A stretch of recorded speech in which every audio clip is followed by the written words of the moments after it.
The return of Sachin Pilot to the Congress fold without any major concessions to him marks a huge victory for Rajasthan CM Ashok Gehlot. The party has gone as far as setting up a committee that will look into Pilot's grievances. The message is clear. Rajasthan's Gehlot government is safe for now. Gehlot has also succeeded in foiling BJP's plans to topple his government and in its mission to damage the Congress at the national level soon after the MP shocker.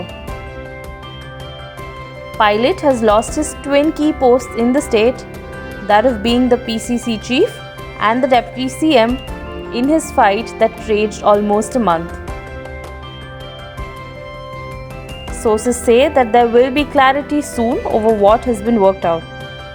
But the big question here is, why did Pilot relent after a month-long revolt?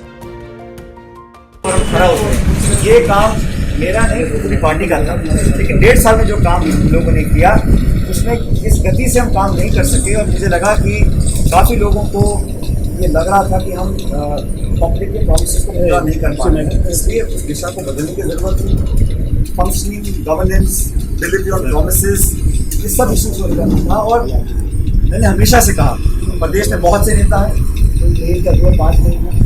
As Congress president 5 सालों तक हमने हर नेता को साथ लेकर काम किया, हर समाज के वर्ग को लेकर साथ काम किया और उसी का परिणाम था कि विकट परिस्थितियों में बहुत कठिन चुनौतियों का सामना करते हुए आप कल्पना कीजिए जब केंद्र में सरकार बनी उस समय पूर्ण बहुमत लेकर भाजपा की सरकार थी। राजस्थान के अंदर 200 में से 163 सीट बीजेपी जीत चुकी थी। उन कठिन परिस्थितियों में कैसे कैसे हम लोगों ने कम संसाधन होते हुए भी अपनी ताकत और नौजवानों किसानों को साथ लेकर सरकार का निर्माण किया। अब सरकार निर्माण करने के बाद अगर हम उन वादों को पूरा नहीं कर पा रहे और हमें वो मान सम्मान और जगह नहीं मिल रही काम और ऑपरेट करने की, तो उस पीड़ा को बताने का एक फोरम होता है, उसका हमने इस्तेमाल किया। और कल जब प्रियंका जी और राहुल जी से हमारी मुलाकात हुई, इन बातों को हमने रखा। इसके अलावा कुछ और इशूज़ थे, इन सबको उन्होंने बहुत ध्यानपूर्वक सुना और मुझे आश्वस्त किया है कि एक रोड मैप तैयार किया जा रहा है, समयबद्ध तरीके से इन सभी इशूज़ को टेकअप कर इसका निराकरण किया जाए।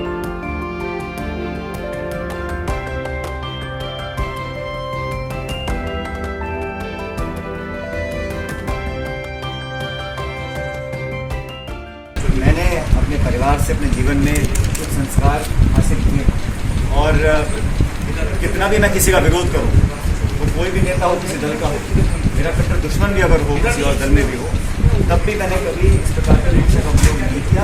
अशोक गहलोत जी मुझसे उम्र में काफ़ी बड़े हैं और व्यक्तिगत रूप से मैंने हमेशा उनका मान सम्मान किया है, लेकिन अगर वर्किंग में काम करने के तरीके में, गवर्नेंस में अगर मुझे कोई इशू दिखता है तो मेरा अधिकार है कि मैं उसका विरोध जाहिर करूँ। लेकिन मुझे लगता है कि जिस प्रकार की टीका टिप्पणी हुई, जिन शब्दों का प्रयोग किया गया, दुख तो हर इंसान को होता है, हर इंसान, लेकिन उसको अब मैं समझता हूँ मैं उस पर रिस्पॉन्ड करूँ तो उचित नहीं है। पब्लिक डिस्कोर्स में एक संवाद और एक शालीनता और एक लक्ष्मण रेखा होनी चाहिए और मैंने अपने 20 साल के जीवन में कभी उस लक्ष्मण रेखा को पार नहीं किया, इसलिए मैं उसको टिप्पणी नहीं करना चाहता हूँ। लेकिन इतना जरूर कहना चाहता हूँ कि जिस प्रकार के आरोप लगाए गए, जिस प्रकार की बातें बोली गई, आज वो सब सच दुनिया के सामने आ चुका है।